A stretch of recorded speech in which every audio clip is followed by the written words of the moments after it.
જય માતાજી, હું છું રેણુકા ઠક્કર અને સ્વાગત કરું છું મારી ચેનલ રેણુકા ઠક્કર રેસીપીમાં। તો આજે હું તમારી સાથે શેર કરવાની છું ડુંગળી બટાકાનું શાક। આ શાકને તમે રોટલી, રોટલા કે સાદી ખીચડી સાથે પણ સર્વ કરી શકો છો। તો વિડીયોને એન્ડ સુધી બનાવી રહેજો। જો તમે મારી ચેનલ પર નવા આવેલા હોય તો મારી ચેનલને સબસ્ક્રાઈબ કરી દેજો અને બાજુમાં આવેલા બેલ આઇકનને પ્રેસ કરી દેજો, જેથી કરીને આવનાર વિડીયોની અપડેટ તમને સૌથી પહેલાં મળી રહે। તો ચાલો બનાવવાનું શરૂ કરીએ।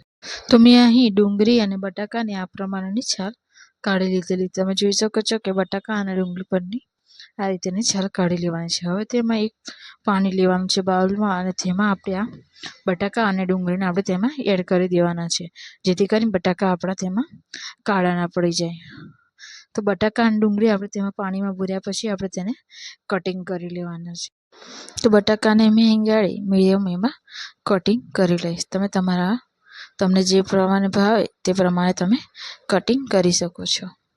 તો મહેંગાડી બધા શાક મહેંગાડી કટિંગ કરી લીધેલું છે। તો અહીં આપણે બટાકા અને ડુંગળીમાં પાણીમાં રાખેલા હતા, જેથી કરીને આપણા બટાકા કાળા નથી પડતા અને ડુંગળી આપણને લાગતી નથી।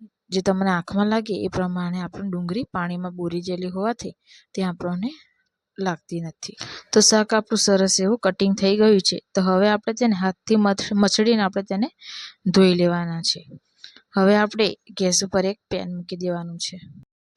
તો પેન આપણું સરસ એવું ગરમ થઈ જાય પછી આપણે તેમાં 1.5 પરી જેવું આપણે તેમાં તેલ એડ કરી દેવાનું છે અને તેને સારી રીતે ગરમ થવા મૂકી દેવાનું છે। તેલ આપણું સરસ એવું ગરમ થઈ ગયું છે। હવે આપણે તેમાં રાઈ એડ કરી દઈશું। તો મેં રાઈનું પ્રમાણ વધારે રાખેલું છે। તો રાઈ આપણું સરસ એવી તતરી જાય પછી આપણે તેમાં જીરું એડ કરી દેવાનું છે અને ગેસની ફ્લેમ આપણે મીડિયમ કરી દેવાની છે। હવે તેમાં હું 2 થી 3 પત્તા તામ્રપત્ર તેમાં એડ કરીશ અને એક કાશ્મીરી મરચું જે આખું આવે છે તેને આપણે તેમાં એડ કરી દઈશું અને તેને સારી રીતે આપણે તેને શેકી લેવાનું છે તેલમાં। તો સરસ એવું સતરાઈ ગયું છે। તો હવે આપણે તેમાં હું અડધી જેવું હિંગ એડ કરીશ અને અડધી ચમચી જેવું આપણે તેમાં હળદર એડ કરી દઈશું। 1 ચમચી ધાણા જીરું પાવડર, અડધી ચમચી આપણે તેમાં ગરમ મસાલો આપણે તેમાં એડ કરવાનો છે। હવે તેમાં 1 ચમચી લાલ મરચું પાવડર એડ કરી દેવાનું। તમે તમારા સ્વાદ પ્રમાણે તેમાં તીખું કરી શકો છો। હવે તેમાં હું થોડું પાણી એડ કરી દઈશ, જેથી કરીને આપણા મસાલા તેમાં બળે નહીં અને તેને સારી રીતે આપણે તેમાં મસાલા બધા મિક્સ કરી દેવાના છે।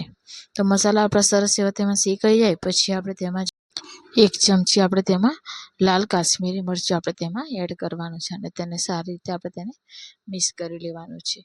પછી આપણે તેમાં શાક જે આપણું રહેલું છે તેને આપણે તેમાં પાણીથી ધોઈને આપણે તેમાં નાખી લેવાનું છે અને તેમાં સ્વાદ પ્રમાણે આપણે તેમાં મીઠું એડ કરી દેવાનું છે। હવે આપણે મસાલાને શાક સાથે સરસ એવા મિક્સ કરી લેવાના છે।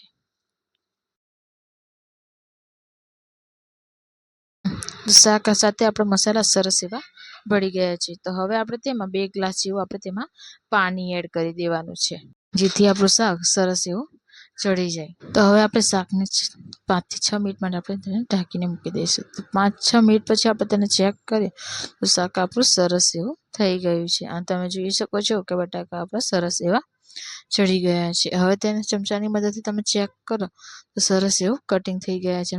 હવે તેને આપણે ચમચાની મદદથી આપણે તેને ક્રેશ કરી લેવાના છે બટાકાને, જેથી કરીને રસો આપણો ઘાટ થાય। અહીં જો તમારે રસો વધારે જોતો હોય તો તમે તેમાં થોડુંક પાણી એડ કરીને તેને ખુલ્લું તમે 1 મિનિટ માટે તેને તમે ખુલ્લું ચડવા દેવાનું છે, જેથી કરીને રસો તમારા પ્રમાણે થઈ જાય। તો શાક આપણું બનીને સરસ એવું તૈયાર છે। તો આ શાકને તમે રોટલી, રોટલા કે ખીચડી સાથે પણ તમે સર્વ કરી શકો છો। તો હવે તેને ગરમા ગરમ સર્વ કરી લઈએ।